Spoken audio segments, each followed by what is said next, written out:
Boa noite, pessoal. Muito obrigado por estarem aqui. Então, o tema dessa noite é sobre meditação e oração, né, e o papel que isso tem na nossa vida. Eu vou tentar trazer um enfoque assim bem diferente, tá? E até para a gente ver um pouco da aplicação prática, né, da meditação e da oração no nosso cotidiano. Talvez vocês dizem assim, mas como assim a aplicação prática? Só é prática, né? Porque a gente vê na oração e meditação um potencial de transformação interna, um potencial de um instrumento, né, do nosso melhoramento, né, de fazermos na nossa vida uma vida mais plena, mas também tem outras coisas que a oração e a meditação são capazes de fazer. E eu quero trazer para a gente, primeiro, falar um pouco sobre a meditação, né? É sempre interessante que a gente vê a etimologia da palavra, a origem da palavra, de onde vem a palavra meditar, né? Ela tem, 2 origens latinas, né? Ela pode vir de meditatum, tá, que quer dizer ponderar, avaliar, pensar, né? Mas também vem de meditare, que significa estar em seu centro. Então, a meditação tem essa coisa de trazer a gente para o nosso centro, né? Da gente encontrar o nosso centro de equilíbrio, né? Encontrarmos quem realmente nós somos, voltar-se para o nosso centro. Então, a meditação tem esse papel fundamental, né? De nos dar essa centralidade. Agora, a meditação é uma coisa que a humanidade já experimenta há milênios. Agora a gente vê, nos tempos mais modernos, né, várias outras definições para meditação, né, mas sem querer entrar agora nas novas tendências, né, do que pode vir a ser meditação, mas eu quero falar sobre uma experiência que é milenar e que acontecia na Pérsia antiga, né, há mais de 1000 anos atrás. Existia um grupo na antiga Pérsia, que é o atual Irã, né, que se chamava Sociedade dos Amigos. Essa Sociedade dos Amigos se reunia para juntos desvendarem, desculpe, desvendarem mistérios. A ideia da Sociedade dos Amigos era como desvendar mistérios, como encontrar respostas, como solucionar questões aparentemente insolúveis, né? Bom, o que a Sociedade dos Amigos fazia, né? Eles buscavam na meditação essas respostas. Então, eles se reuniam, né, em círculo, colocavam uma questão a ser tratada, respondida, a mergulharem, né, nessa questão, uma questão que eles buscavam uma resposta. E aí, todos fechavam os olhos e buscavam essa resposta, né? Buscavam encontrar a resposta a essa questão que foi colocada para o grupo, né? Ah, e aí eles faziam essa contemplação, né? Meditando sobre o problema, sobre essa questão, todos de olhos fechados. E à medida que cada um fosse encontrando a resposta, eles abriam os olhos. Então, eu abri os olhos e vejo que os demais estão de olho fechado. Continuo quieto. Até que o último abrisse os olhos, né? E aí, com essa iluminação, essa percepção que eles alcançavam, eles trocavam ideias sobre o que cada um viu, e o interessante era que muitos ouviam a mesma resposta. Esse que é o grande passo dessa coisa da meditação em grupo. Então, essa meditação, né, dentre tantas outras modalidades de meditação, não era uma meditação sobre o nada, né? Não é o esvaziar-se de tudo e ficar em silêncio e contemplar o absoluto, né? Não, havia um propósito nessa meditação, havia o propósito de buscar entender o que está acontecendo e buscar entender a resposta aos seus questionamentos. Agora, esses, a essa sociedade dos amigos, né, eles buscavam o que eles chamavam da luz interior, porque eles acreditavam, né, que através do poder da meditação, eles poderiam alcançar essa luz interior, que é a fonte de todo conhecimento, e com isso, então, darem solução às questões que eles tinham, né. Então eles aceitavam o fato de que essa luz interior, quando fosse alcançada, né, quando fosse acessada, então eles poderiam ter a resposta às questões que apresentavam. Bom, é interessante ver isso, porque eu trago esse exemplo e digo o seguinte: imaginem hoje se numa empresa nós fizéssemos isso, se numa repartição pública nós fizéssemos isso, se em família nós fizéssemos isso. Temos um dilema a resolver, temos uma questão a resolver. Olhem como nós somos apressados. Nós queremos resolver a questão a qualquer custo e rapidamente alguém dá uma ideia, outro já é contra, começa o debate, põe em votação e acabou. Não há a contemplação, não há a busca de tentar ver se há algo dentro de nós que seja capaz de nos unir, né, e que seja capaz de nos dar iluminação. É interessante ver que a meditação ela busca uma conexão com uma dimensão supramaterial, ela vai para além da materialidade, ela realmente é uma conexão que transcende, né? E nessa dimensão transcendental, eu consigo encontrar conexões que eu não vejo quando eu estou simplesmente atrelado ao mundo da matéria. Existe uma colocação, né, de que o sinal do intelecto é a meditação. O sinal do intelecto é a meditação. Quem disse isso foi Bahá'u'lláh, um profeta do século XIX, né, que trouxe essa percepção de que o sinal do intelecto é a meditação. Nós somos os únicos seres criados, né, que podem meditar, porque nós temos o intelecto. Nós já em outra oportunidade falamos, por exemplo, sobre a questão das emoções, né. Os animais têm emoções, principalmente achamos os mamíferos, mas eu até para minha surpresa e para quem acompanhou o Oscar, né, quem ganhou o Oscar de documentário de longa-metragem, né, foi o documentário Professor Polvo, né, que é uma relação de um mergulhador com um polvo, na verdade, não sei se existe o feminino, mas era uma polva, né, que se relaciona com ele e tem sentimentos que são expressos. O documentário é espetacular, está no Netflix, vale a pena ver. Então, dizemos que os animais também têm sentimentos, mas eles não têm o poder do intelecto. E o poder do intelecto é a capacidade de refletir sobre si mesmo, sobre si mesma. Quando eu sou capaz de ser o Homo sapiens sapiens, né, o homem que sabe, saber que eu sei, é uma capacidade reflexiva que só o intelecto nos dá. E a meditação faz parte dessa capacidade reflexiva. Agora, a meditação exige o silêncio. Isso é, a, digamos, a condição sine qua non de todo o momento meditativo. Eu não posso meditar em meio a um movimento de pessoas, ou por mais que eu tente me abstrair, né, dessa situação, eu preciso realmente do silêncio, né?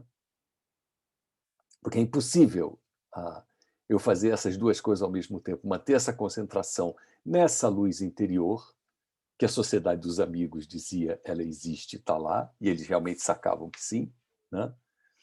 E eu não posso estar meditando e falando, enfim, ah, perdendo esse foco, né? Por quê? Porque quando nós estamos meditando, nós falamos com o nosso espírito. E essa condição do diálogo com o espírito, agora cada um entenda espírito de acordo com a sua própria definição, né? Nós também, em outro momento, tínhamos falado, né, sobre as várias dimensões do espírito, né, e o espírito humano, ele tem esse poder da conexão transcendental. Quando o nosso espírito faz essa conexão transcendental, é aí que esse diálogo com o espírito pode acontecer, né? E o espírito é capaz de vagar por dimensões que são totalmente diferentes das dimensões que nós conhecemos, restritas à nossa percepção de espaço-tempo. Nós somos seres que vivemos esse mundo material, né, e muito presos à dimensão do espaço-tempo. Tudo para nós tem que ter sequência, tudo para nós tem que ter uma localização, porque essa é a nossa dimensão de vida, né, que temos. Mas o espírito não está preso a isso. O espírito não conhece passado, presente e futuro. Para ele, o tempo é irrelevante. Para o espírito, o lugar é irrelevante. Até alguns místicos, né, trazem essa percepção de que os sonhos eles são uma forma de nós entendermos como a dimensão espiritual é capaz de operar. Porque no sonho, a gente fala sem abrir a boca, a gente ouve sem usar os ouvidos, a gente olha com os olhos fechados, né? A gente se movimenta sem sair do lugar, fisicamente. Então, que mundo é esse onde essas coisas todas acontecem e aonde você é capaz de ver uma coisa que vai acontecer anos depois, você já havia previsto, de repente, num sonho? É porque o espírito conhece essa dimensão de ultrapassar a limitação do espaço-tempo. E se nós temos esse potencial, imaginem o quanto você ultrapassar a limitação do espaço-tempo te ajuda a você entender determinadas dinâmicas, de você ter certas respostas. Porque aí você alcança, através da meditação, o conhecimento. E o conhecimento, mais uma vez, vamos pegar emprestado dos místicos persas, né? Que um deles diz que o conhecimento é apenas um ponto. Os ignorantes o multiplicaram. Esse nosso afã de achar que sabemos tudo, nós transformamos o que é muito simples em algo muito complexo. O espírito consegue ter acesso a esse ponto, a esse conhecimento essencial, a partir do qual tudo se torna claro e perfeitamente factível e viável, né? Então, a meditação é essa chave que abre as portas dos mistérios.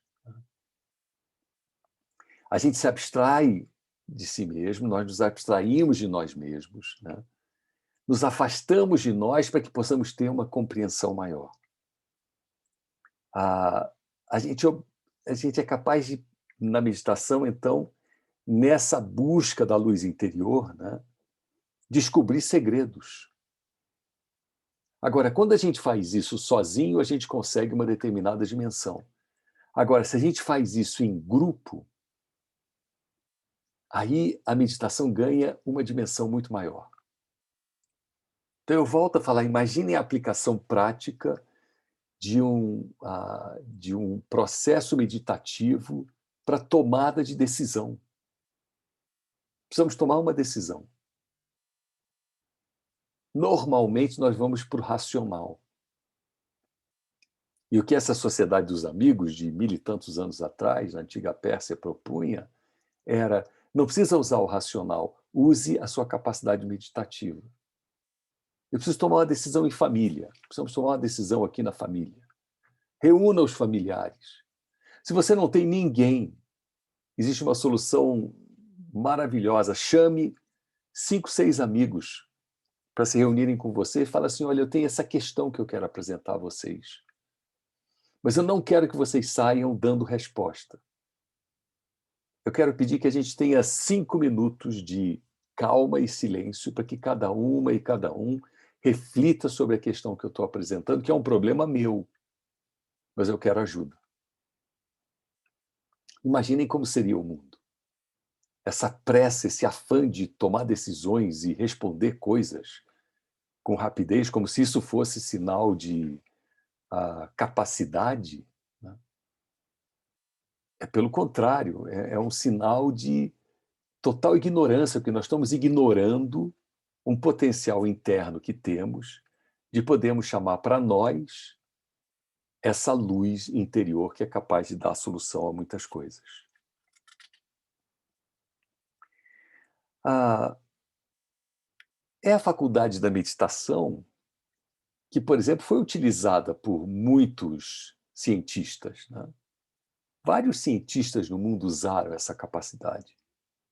Se vocês estudarem a história, por exemplo, de Einstein, né, a vida de Einstein, ele fala sobre momentos em que ele meditava sobre as questões que ele estava buscando solução. O bom cientista, ele não se joga atrapalhadamente na busca de resposta, mas ele vai encontrar e vai ver como é que ele faz isso, né? Como é que ele encontra a resposta para tudo aquilo que ele está investigando, né? A investigação dele está levando ele a esse entendimento, a essa dimensão. Muito bem. Ah, agora, a meditação ela só funciona se nós realmente volvermos a nossa alma para essa luz interior e nos desprendermos desse mundo. O que significa isso? Se eu estiver preso com meus pensamentos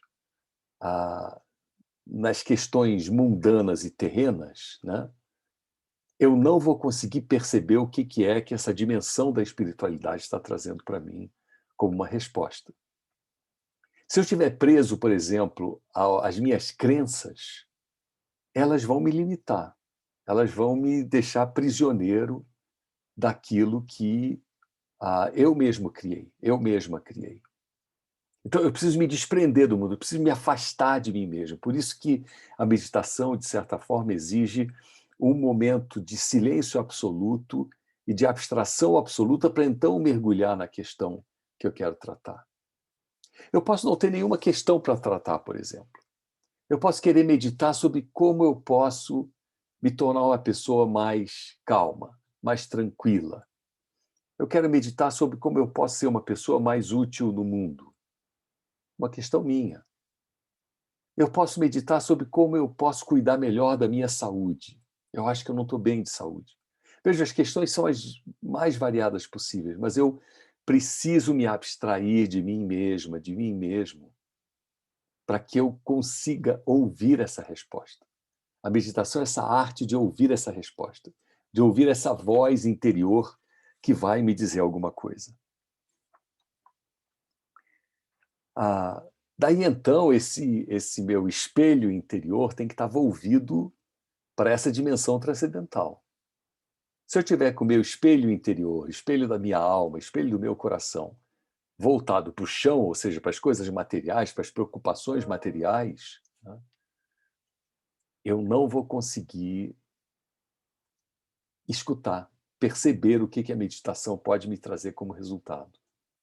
Daí então, a gente tem que ter esse espelho do coração, esse espelho da alma, como um bom refletor dessa luz interior.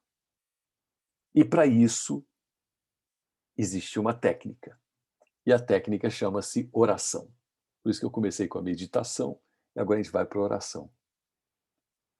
Orar é uma súplica, é rogar, é pedir, né? A origem etimológica no latim de orare tem esse múltiplo significado, né?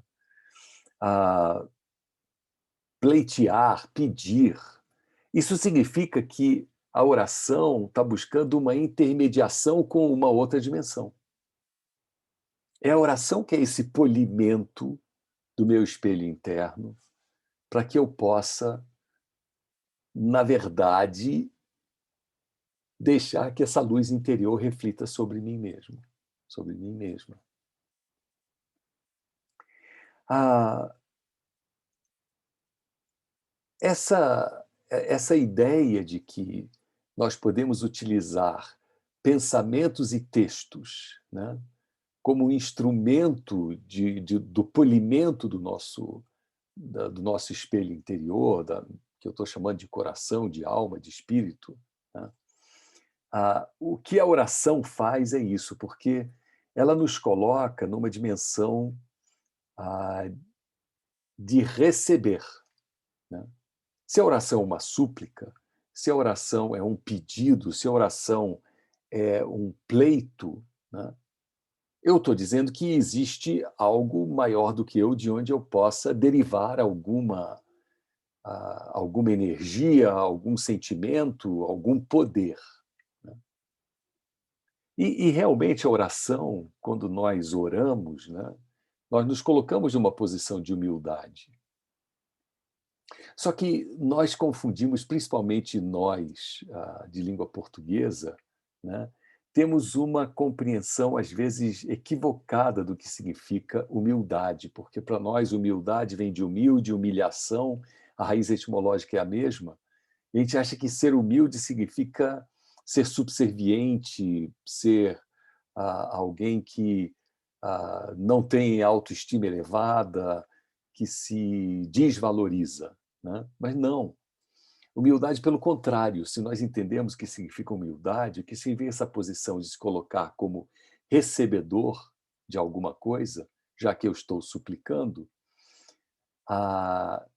pode ser bem melhor compreendido através de uma analogia, que é a analogia que eu gosto muito dessa analogia, às vezes eu utilizo ela em muitas falas minhas, com sentidos diferentes, mas eu quero usar essa analogia agora, falando sobre a questão da oração e da posição de súplica, da posição de quem pede, da posição de quem ora, né? Que é a diferença entre o mar, o oceano e os rios. Quem tem mais água é o oceano. Os rios todos se dirigem ao oceano, aos oceanos no plural. Agora é interessante, o oceano é maior, né? Porém ele se encontra numa posição topográfica abaixo dos rios. Por isso que ele recebe as águas. Se em algum momento o oceano achar que ele é mais importante, muito maior, isso é uma analogia, né? Do que os rios, e que ele se encontra numa posição mais elevada, o que, que vai acontecer? A água do oceano vai esvair em direção aos rios. Ele vai perder tudo. Então, o oceano só tem essa grandeza e esse poder porque ele se coloca abaixo dos rios. Ele se coloca numa posição de recipiente, recebedor, né? Ele pede pelas águas dos rios. Então, quando eu estou na posição de oração, né, nesse sentimento de oração, entender o que significa orar significa exatamente buscar essa iluminação, buscar esse polimento, buscar receber aquilo que eu não tenho. E não ter não é nada humilhante, pelo contrário, reconhecer que não tem e buscar receber é que nos torna grandes, como o mar, o oceano se torna grande, porque ele se coloca abaixo dos rios e recebe todas as águas de todos os rios. Muito bem. A, a oração, ela tem um poder sobre nós, mas ela tem um poder sobre os outros. Isso é uma coisa muito interessante, né? E eu trago mais uma vez um elemento dos escritos barrais que fala que se alguém estiver recluso em seus aposentos, né, e recitar uma oração, as palavras dessa pessoa irão reverberar em todo o coração justo, onde quer que esse coração esteja. Ou seja, há uma conexão entre o fato de eu estar fazendo oração e pedindo algo para mim, mas eu ofereço também algo para outras pessoas. E isso de que a oração tem influência, se eu oro, eu sou capaz de influenciar outras pessoas, tem sido objeto de estudo científico, né? Muitas universidades mundo afora, né, têm feito estudos sobre isso. E hoje em dia, graças à internet, a gente consegue fazer boas coletas de informação, né?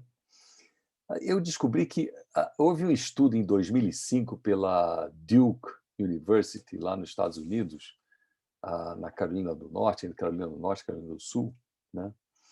Que era uma investigação sobre se alguém fizer oração por alguém no hospital, isso influencia a melhora da pessoa hospitalizada ou não.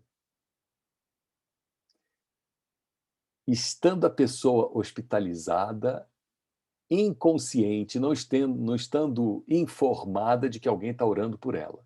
Porque se disser, olha, estão orando por você, a pessoa pode sofrer, digamos, um processo aí de influência e melhorar por isso. Então, as pessoas para quem está se orando, elas não sabem que estão orando por elas. Eles fizeram, obviamente, dois grupos, né? O placebo, ou seja, um grupo que ninguém está orando por elas e que fizeram as mesmas cirurgias, passaram pelos mesmos procedimentos, e um grupo que recebeu orações, né?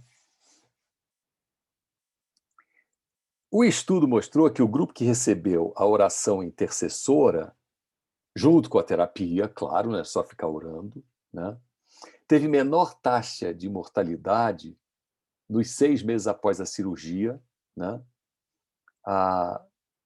Ainda que essa taxa, segundo os pesquisadores, não fosse estatística, quer dizer, ela era estatisticamente relevante, tá? Mas não de uma relevância que você pudesse dizer realmente foi a oração, né? Que a questão toda é, posso ou não posso dizer que foi a oração? Mas o estranho era que o grupo que não recebeu oração tinha uma taxa de mortalidade maior do que o grupo que recebeu, sendo que essa flutuação era muito pequena, tá? Mas existente. Com isso, eu quero dizer que nós temos um poder de orar, né, que é capaz de nos transformar. Se você disser que a oração me transforma porque eu sofro a influência do pensamento positivo que eu mesmo trago para mim, mas, segundo os escritos barrais também, essa oração que eu faço hoje sozinho no meu quarto, sem que ninguém saiba, é capaz de tocar coração de pessoas que não têm nem ideia de quem são. Que pode ser uma pessoa que eu estou orando por ela porque ela está doente, ou porque eu estou orando pelo sucesso de alguém, ou pela melhoria de alguma coisa, enfim, do que quer que seja. A questão da oração, no entanto, é que o que é o resultado não é aquilo que nós pedimos. Se a gente ficar esperando que o resultado seja aquilo que eu peço, a frustração pode ser o resultado mais imediato, né? Mas se eu, no pedido de oração, né, eu peço para mim ou para outros ou para o que seja, né, que aquilo que seja a vontade superior seja realizado e que eu vou me ah, adequar e contentar e me alinhar com essa vontade, aí eu encontro um resultado extremamente ah, motivador, né? Porque nós temos aquela coisa de pedir a oração para uma coisa que eu botei na minha cabeça, mas eu não sei se aquilo que eu botei na minha cabeça é o melhor para mim ou não. E é o melhor para aquela pessoa ou não, né? Ah, eu orei tanto pela fulana, mas ela acabou não conseguindo passar naquele concurso. Eu não sei se passar naquele concurso era o melhor para fulana, né? Mas se você fizer a oração para que a o que quer que aconteça para fulana seja o melhor para ela, né? E que isso seja alguma coisa que traga alegria a ela e que traga melhoria na vida dela, né?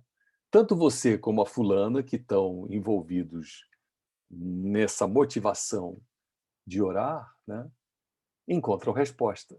Ou seja, nós temos uma certa tendência a achar que nós podemos influenciar o que são as dimensões transcendentais que têm uma sabedoria e um entendimento muito maior do que o nosso. Porque nós estamos nessa visão limitada do mundo, né? Mas quando eu fujo da dimensão limitada do mundo, eu consigo ver as coisas de uma forma muito mais ampla, né? Alcançar essa visão ampla é que tem que ser o pedido da nossa oração. Seja para mim ou seja para quem quer que seja.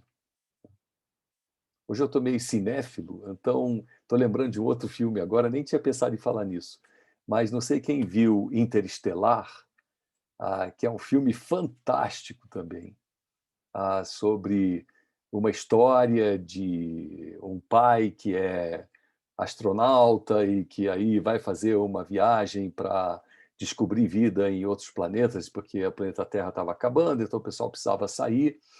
Mas existe, bom, não vou fazer o spoiler do filme para quem não viu, mas existe uma situação em que ele se encontra já num futuro, né?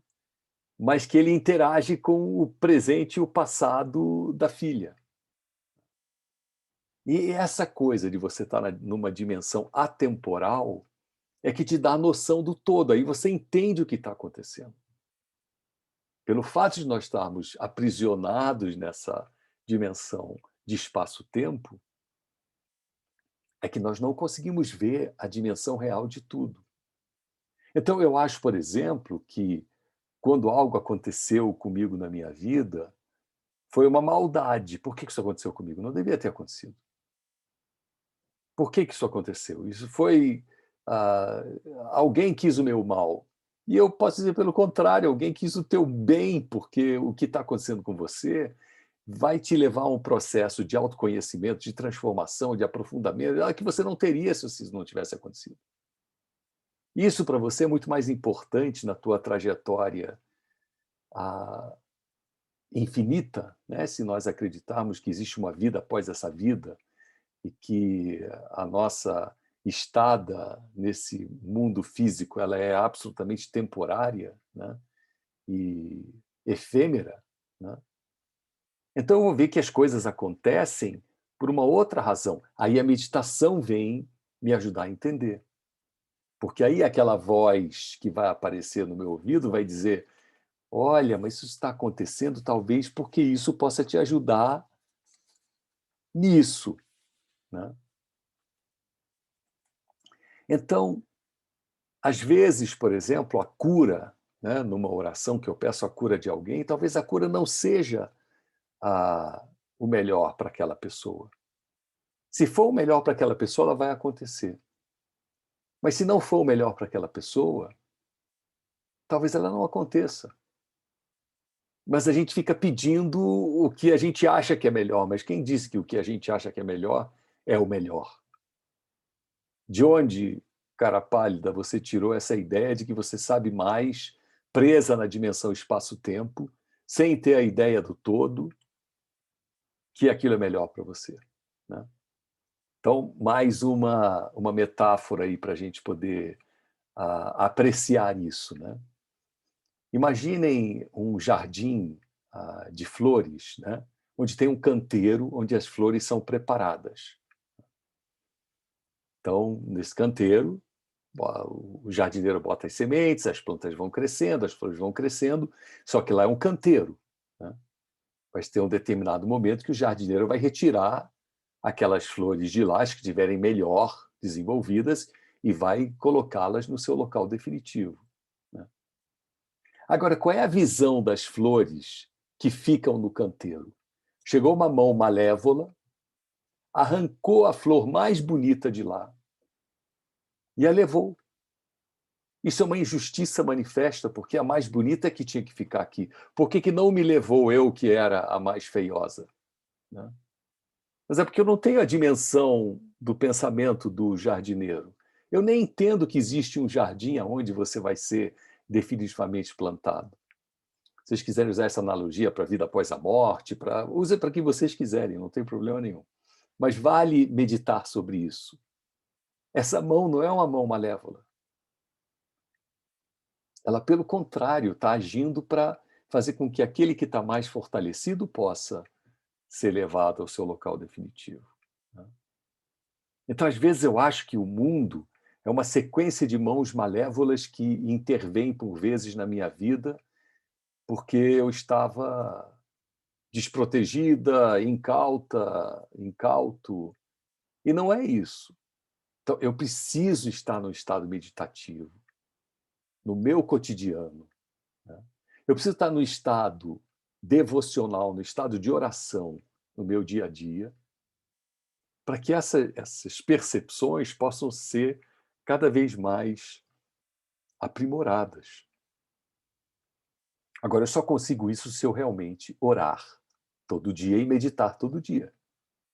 Se eu não fizer isso todo dia, isso é igual academia. Vai ficar com barrigão, vai ficar com a musculatura flácida, aí vai reclamar, dizer, pô, mas eu faço academia uma vez por ano e tá aqui essa porcaria desse jeito. A academia uma vez por ano não funciona, nem uma vez a cada 6 meses, nem uma vez por mês, nem uma vez por semana. Tem que ser 2, 3, você tem que estar treinando sempre, né? Ou a mesma situação de eu dizer: "Ah, estou me sentindo tão fraca, tão fraco, mas eu me alimento uma vez por dia". Eu falei: "Cara pálida, uma vez por dia não dá, o corpo pede 3 vezes por dia", né. Com o espírito é a mesma coisa. Se eu não nutro o meu espírito todo dia, e eu diria, se eu não nutro meu espírito pelo menos 2 vezes ao dia, uma vez quando acordo pela manhã e outra vez quando o dia chegou ao seu fim. Quando acordo pela manhã para reunir as energias para dizer: "Ok, vamos lá, o que que vai acontecer aqui agora? Por que que eu estou me preparando?". E ao fim do dia, a minha avaliação. Como é que foi isso tudo que eu tanto planejei para o dia de hoje? Se eu não me avalio todos os dias, que meditação é essa que eu vou fazer a respeito de mim mesma, de mim mesmo? Não existe meditar, né. Vai ser um ato impensado, automático, né. Vou entrar no modo automático: "Ah, eu estou meditando". Meditando sobre o quê, cara pálida? Você tem que meditar sobre a tua vida, sobre quem você é, o que você faz, o que você pensa, como você reage, como você age. Ou também meditar sobre, como a gente estava falando, que eu acho que seria maravilhoso, né. Eu lamento que hoje eu não tenho mais, como eu já tive numa época da minha vida, e Patrícia participou, dessa época. Patrícia está aqui conosco hoje. Ah, dessa época que eu tinha 17 pessoas trabalhando junto comigo. Era um mundo de gente. Agora, por que que a gente não usava a meditação para tomar as nossas decisões? Porque se eu tivesse usado a meditação, aí Patrícia vai concordar comigo, muitos dos abacaxis que eu passei, eu talvez não tivesse passado, né? Mas não usei isso. Agora eu olho para trás e digo, cara, mas que coisa fantástica. Você reunir a sua equipe e dizer, pessoal, temos um problema a resolver aqui. Tudo bem, eu sou o tal do chefe, mas podemos resolver juntos. O problema é esse, estamos buscando uma solução. Vamos dar agora 10 minutos a gente meditando sobre essa resposta. E se vocês quiserem, antes disso, nós podemos fazer uma oração, cada um escolhe a oração que quiser, daquilo que acredita, para polir esse espelho e conseguir ver a luz interior. Mas seria fantástico. E eu volto a dizer, então, a meditação ela tem um papel coletivo e um papel individual. No coletivo, ela é capaz de trazer descobertas sensacionais. No individual, a meditação vai me trazer compreensão, autocompreensão.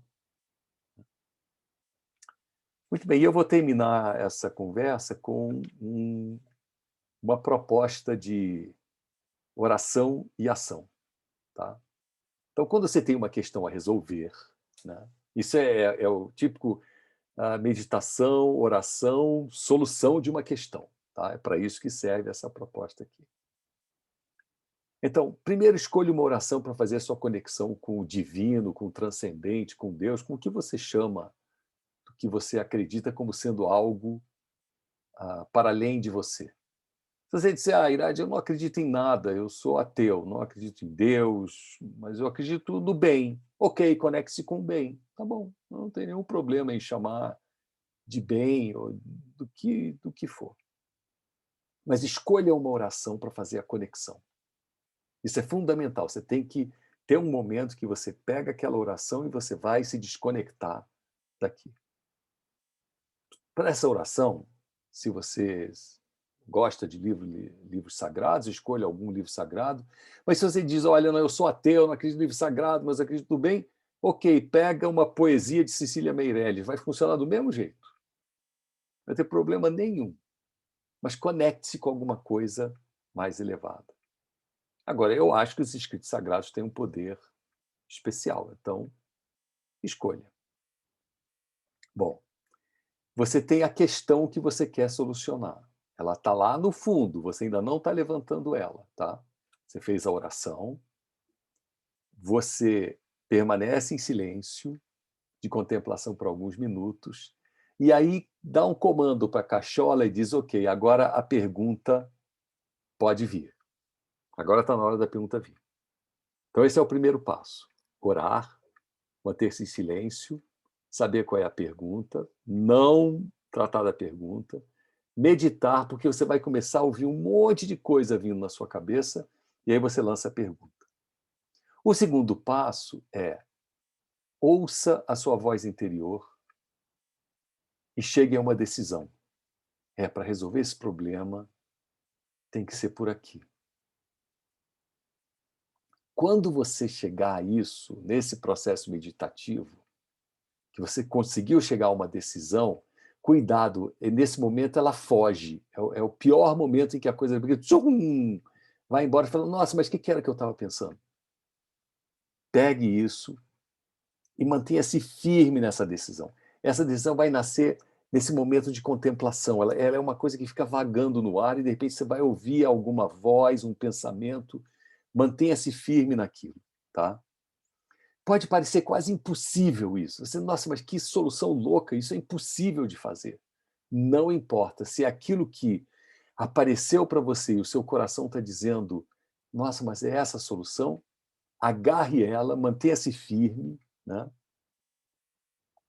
E aí, nessa firmeza de que é isso, você vai para o próximo passo. Então, o primeiro passo, repetindo, faz a oração, faz a contemplação, esquece a pergunta, não entra com a pergunta.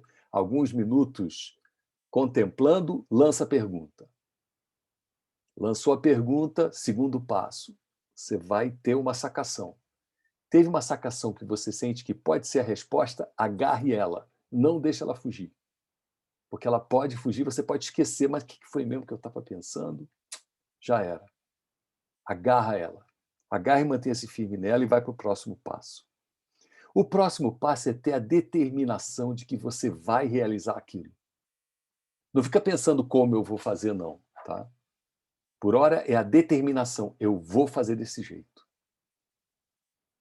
Já não é mais a hora de dizer parece ser impossível. Parece ser impossível era o estágio anterior. Meu Deus, mas isso aqui parece maluco. Mas é o que está vindo, agarro. Agora, próximo passo, terceiro passo é determinação de levar a cabo. Aqui é que a gente, na maioria das vezes, escorrega. Porque começa a usar o racional e começa a dizer, mas não vai dar certo. Isso é impossível. Não tem como fazer. Você já estava no passo anterior, que você disse que achava que sim, que não, que não, que sim. Você agarrou e agora aqui você está com a determinação que você vai até o fim. Bom, assim que você tiver determinado e dizer, ok, é isso que eu quero, vai para o próximo passo. O próximo passo é um passo da dimensão da fé e da confiança. Tenha fé e confiança de que aquilo vai acontecer. Que o caminho certo vai aparecer para transformar aquilo em realidade. Porque agora o que você está fazendo é colocar na dimensão, na dimensão da entrega de que aquilo vai acontecer. Que vai ser possível. Né? Vai chegar a mensagem correta, vai chegar o projeto correto, vai chegar a porta certa, vai se abrir. Você não sabe o que é. mas tenha essa fé e confiança de que sim, tá? Você ainda está no estado de oração, hein? Você está ainda meditando, está tudo isso na tua cabeça ainda. É naquele dia, naquela hora que você falou: "Eu preciso dar uma solução para isso". E aí o passo final, o quinto passo, é agir, aí você já abriu os olhos, voltou ao mundo normal, você vai agir como se já tivesse acontecido.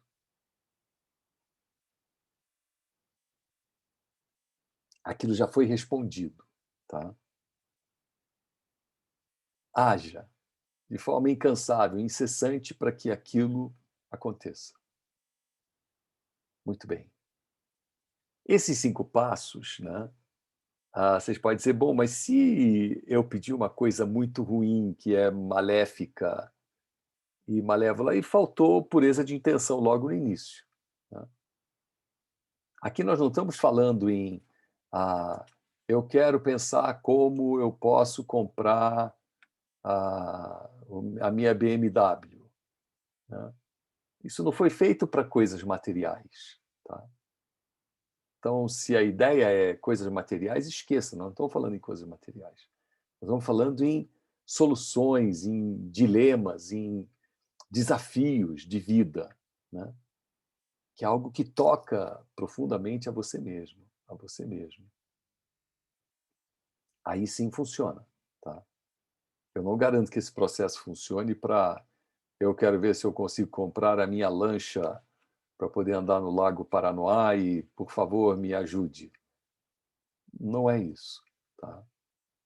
Guardem esses 5 passos, lembrem-se do que é a meditação, lembrem-se do poder da oração, mesclem essas 2 coisas nesses 5 passos, né, e experimentem. Vejam como a vida pode ser diferente. Só que isso não pode ser um momento só do meu dia, da minha vida.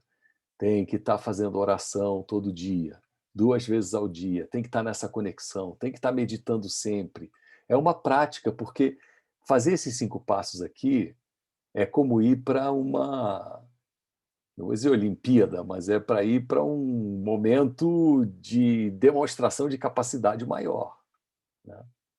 E você não vai poder chegar na São Silvestre sem ter feito corrida o ano inteiro antes, né. Nem estou dizendo para você ganhar, digo, pelo menos você conseguir completar o circuito, vai chegar lá morto, pé sangrando, língua de fora, não vai conseguir fazer nada, porque você não treinou. Então não adianta querer fazer os 5 passos sem antes estar nesse treino constante, né, e dizer: "Ok, eu estou treinando, eu tô legal, né, e agora vamos aos 5 passos". Aí eu digo, funciona muito bem. E as vozinhas aparecem e as soluções acontecem, né. É isso. Muito bem.